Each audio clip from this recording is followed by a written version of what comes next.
This show is clean, pretty much. Mike's Daily Podcast. Oh, hello. I didn't see you turn on this podcast. Hello. I'm Mike Matthews, broadcasting from the last place on earth located somewhere in Podcastro Valley, California.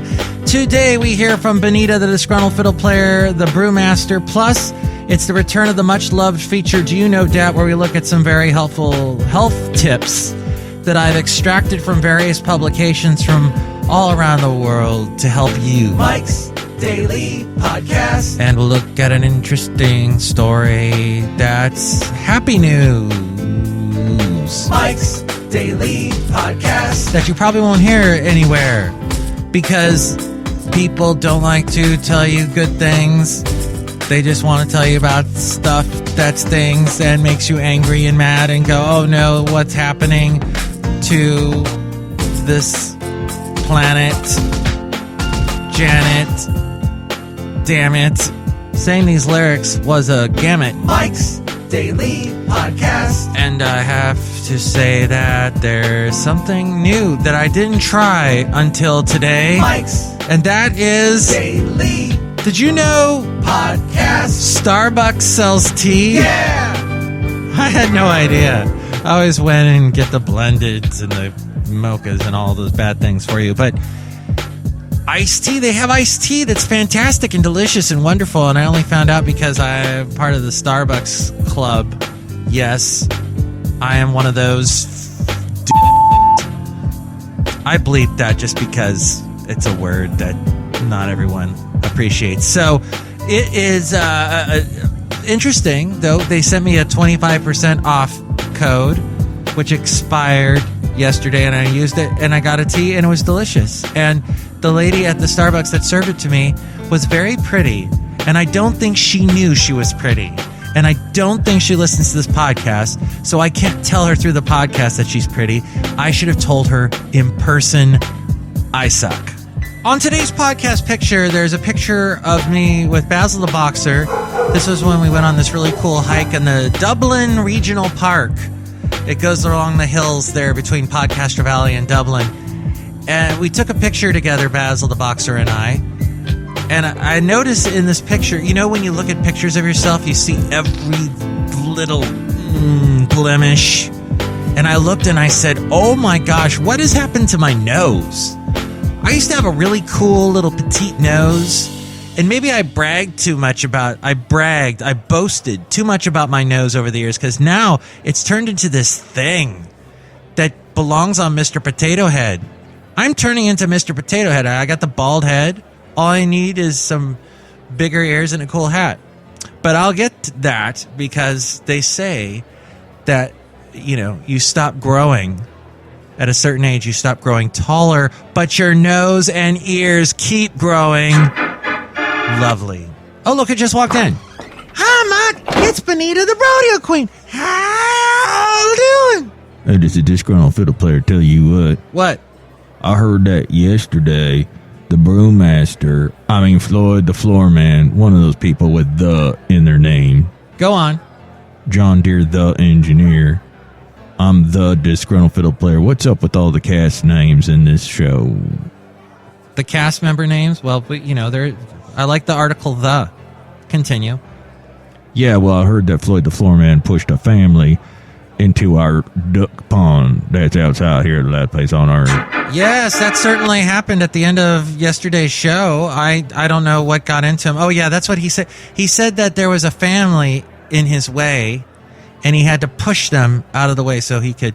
You know how families, when they're walking down the sidewalk, or sometimes couples, or sometimes just one person hogs up the whole sidewalk, and the only way to get around them is to either walk through a duck pond or walk into the street or into an oncoming bus. The options are limited. It's terrible. That's why you need land, wide open land, and the beautiful sky above. Don't fence me in. Irving Berlin.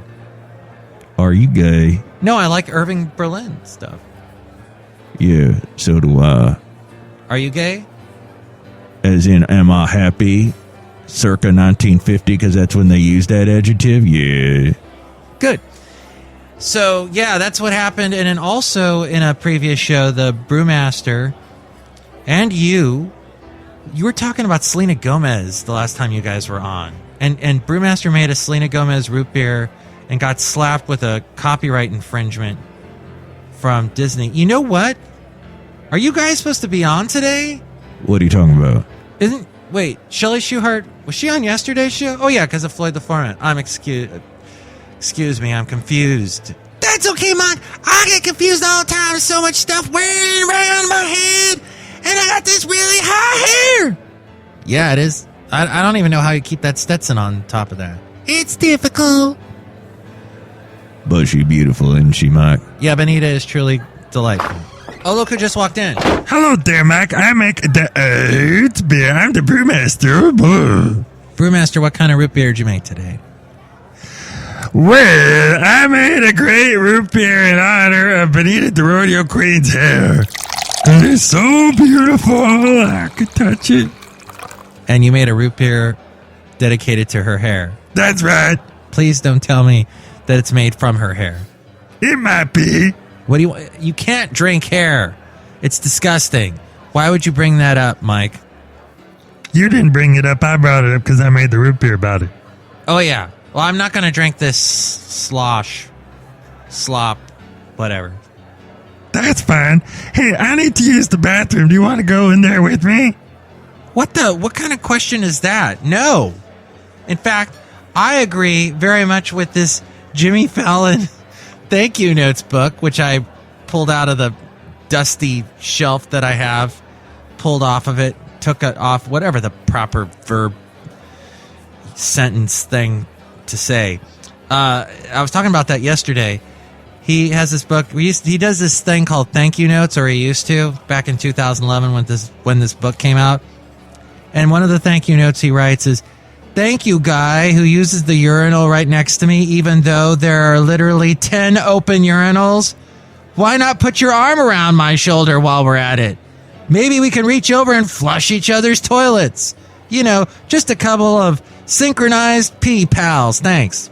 Mike, I should make a synchronized pee pal root beer. No. Mike, I'm getting a little creeped out. I want to leave. Bye, Manor Stream. So this happened on Reuters today. Industrialized nations' greenhouse gas emissions fell. Yes, they fell. Greenhouse gas emissions in the industrialized nations, us being one of them, of course, 1.3%. It fell in 2012, led by a U.S. decline to the lowest in almost 2 decades, with a shift to natural gas from dirtier coal. Emissions from more than 40 nations were 10% below 1990 levels in 2012. This, according to Reuters' compilation of national data submitted to the United Nations in recent days that are the main gauge of efforts to tackle global warming. Yay, great news. All right, whatever. But then, of course, there's the but. With emissions rising elsewhere, experts say the rate of decline was too slow to limit average world temperature rises to 3.6 Fahrenheit above pre-industrial times, a ceiling set by almost 200 nations to avert droughts, heat waves, and rising seas. And with all these strange weather things that happen, of course, we always think of climate change when all the catastrophes are going on, like in the South, Midwest. And then we get these droughts here in California. And there are some people that still go, hey, there's no such thing. All the carbon that's being pumped into the atmosphere isn't doing anything. Just carry on. We don't want to kill any jobs. Even though those same people are so worried about jobs, they won't even raise the minimum wage. What do you think about all that? Email me, mikesdailypodcast@gmail.com. We read your comments on the section emails from email. In fact, we got one right now. Email for email. Yeah! That's a guy named Cameron emailed me. He says, "Hi, Mike. I was in Panama Red the other day and saw your notice about your podcast. Yeah, I've got a flyer up at Panama Red in Livermore. It's a coffee place we have here in the Bay Area, Panama Red. Usually cool little designs, lots of nice areas to sit down. It's not a national chain, so you feel a little bit better getting a coffee there. Unlike the thing I was talking about earlier, I'm such a hypocrite. No, I love coffee everywhere and anywhere, but I do try and help out the mom and pops. And Panama Red is a cool little mom and pop right there. They usually put them in the downtown areas, like downtown Concord, downtown Livermore. And Cameron goes on to say, what a rad thing you've got going on. If you're still looking for guests, I'd love to be on. It sounds like a blast. Cheers. Well, Cameron, we're going to find out more. I sent him an email saying, who are you? What do you do? What kind of guest would you be? A singer, songwriter, comedian, author, person who enjoys coffee as much as I? We'll find out more about Cameron. Now it's a mystery.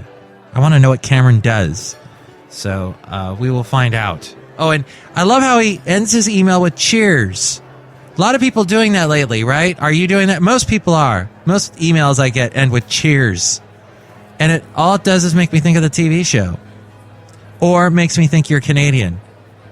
Because a lot of them go, cheers, mate. Or maybe you're British. I love all those countries, so that's cool. So if you'd like to be a guest on the show like Cameron or sponsor the show, email me, MIKEs-DAILY-PODCAST@gmail.com. We have the anniversary for the show coming up very soon on May 7th. I'll have been doing the show for 3 years. And it would be nice to finally get a sponsor by then. So spread the word. Mike's Daily Podcast is looking for a sponsor. We've got people that listen to it. So it would be, helpful for your business and or service for I to talk about it. And then there's the website, MIKEs-DAILY-PODCAST.com. Another great way to support the show is clicking on the Amazon deal of the day that you see there on the left-hand side of the page, and you get a great discount on whatever Amazon has going on at that moment. And that helps the show out. If you buy something, we get a little percentage of that. Then there is at MIKEs-DAILY-PODCAST.com, links to where to find us on iTunes. Subscribe to the show in iTunes, and you'll get the show immediately as soon as I post it. There's also the Facebook page link. Go to our Facebook page and like it. And when I post a show, share it with your friends. More people find out about us that way. It's awesome. There's also links to where to listen to us in SoundCloud, Spreaker, Stitcher, YouTube, Mixcloud. There is the Mike's Daily Podcast Radio. You can listen to past podcasts and great music all mixed together. We're also on Yelp, Twitter, Tumblr, all those links at MIKEs-DAILY-PODCAST.com, as well as the blog and the daily podcast picture. It's Bison Bentley's Do You Know Dat? Hey, this is Bison Bentley, and Mike Matthews has a couple of stories that'll make you want to ask yourself, do you know that? Do you know that? Do you know that? Do you know Bison Bentley, I know he is your favorite character from Mike's Daily Podcast, and he asks a question, do you know dat? And these are some interesting things you didn't know about, and they have to do with the topic of health. We are beautiful, no matter what they say. Yes, words won't bring us down.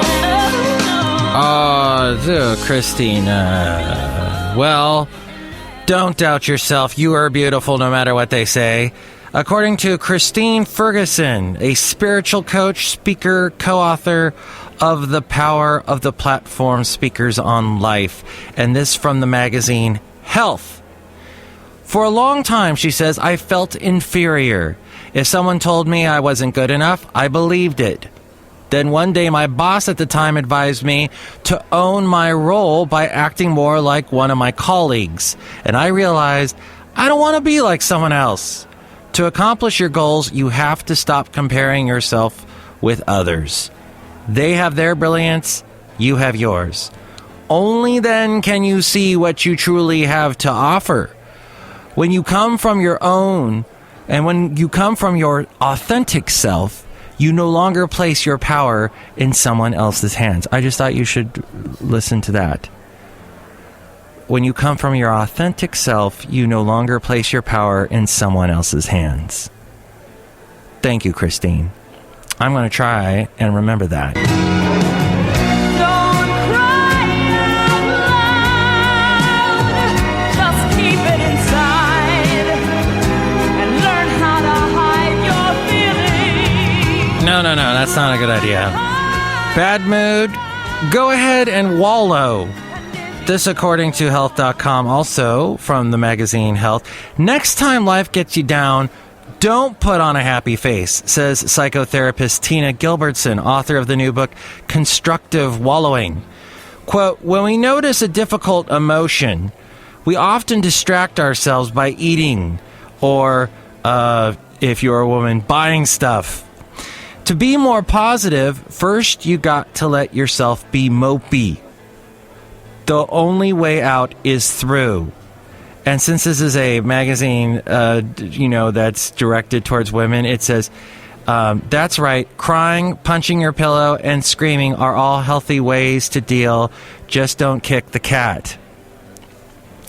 Thank you for that. Health.com.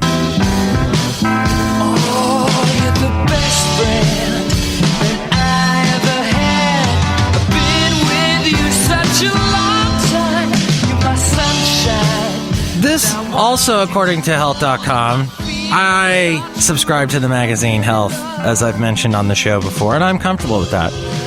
According to a new survey by the website Lifeboat, only a quarter of us report being satisfied with our friendships, and nearly 2/3 of us lack confidence in our closest friends.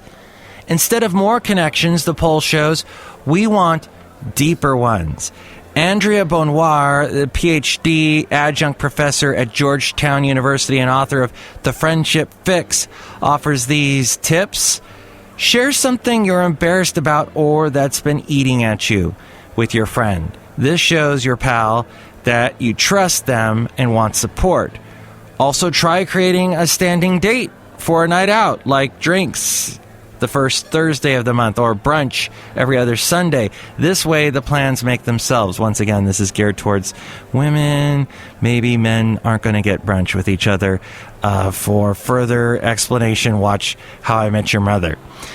Another tip, elevate the relationship by formalizing it somehow. Give them a key to your house. Or, if you're a woman, simply call your friend your BFF on a Facebook post. Ew. Guys, don't do that. I couldn't. Sorry, if you're my friend and you're listening to this, I'm not going to say, you're my BFF on Facebook. And that's probably why I will die alone. Also, and this is the last tip, if your friend is dealing with something, and this is important, offer to help them out in some way. Maybe help them, maybe pick up their kids from school for them, ask them how they're doing, and that's it. That's a tip that's very helpful. Thank you, health.com. Okay, now from another side of health, and something that's going to be probably affecting our health in different ways in the future, let's talk about virtual reality.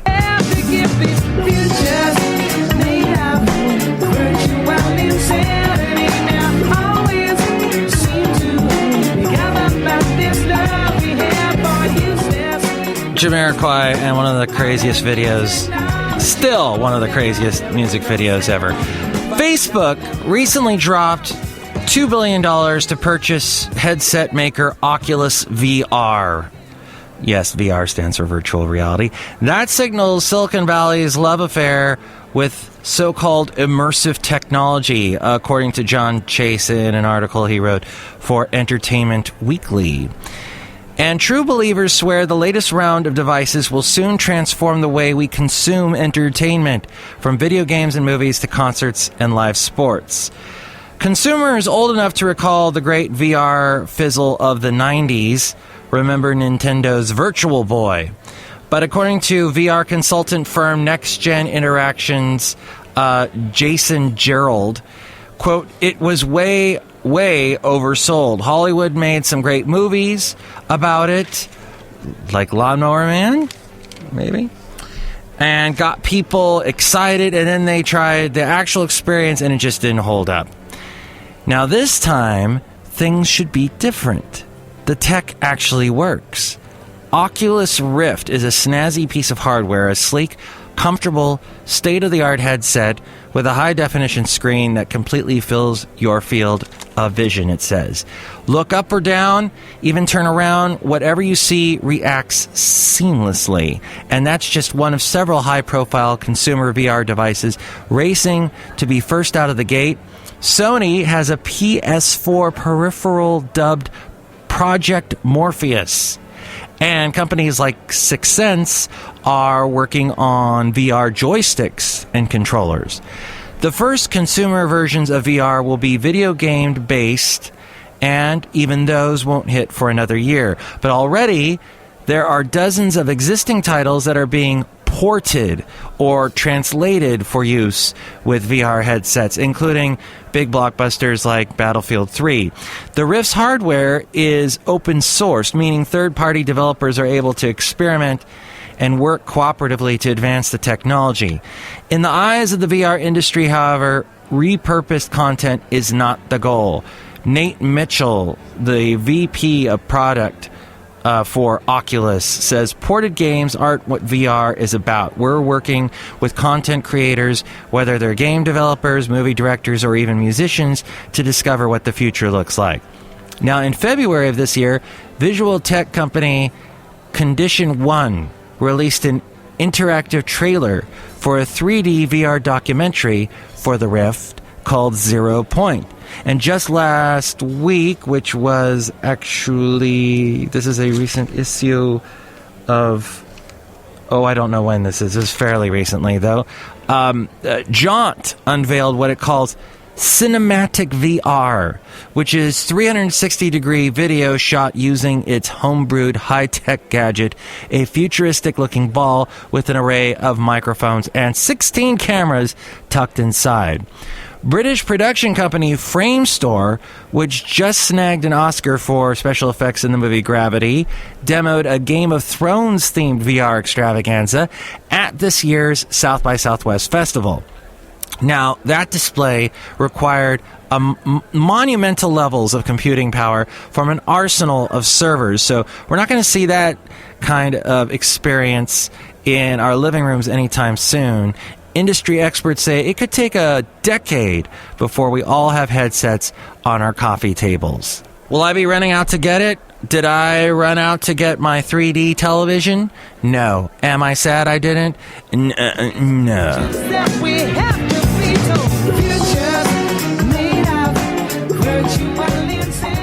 As we go outside of the last place on earth where we bring you Mike's Daily Podcast, somewhere in Podcastro Valley, California.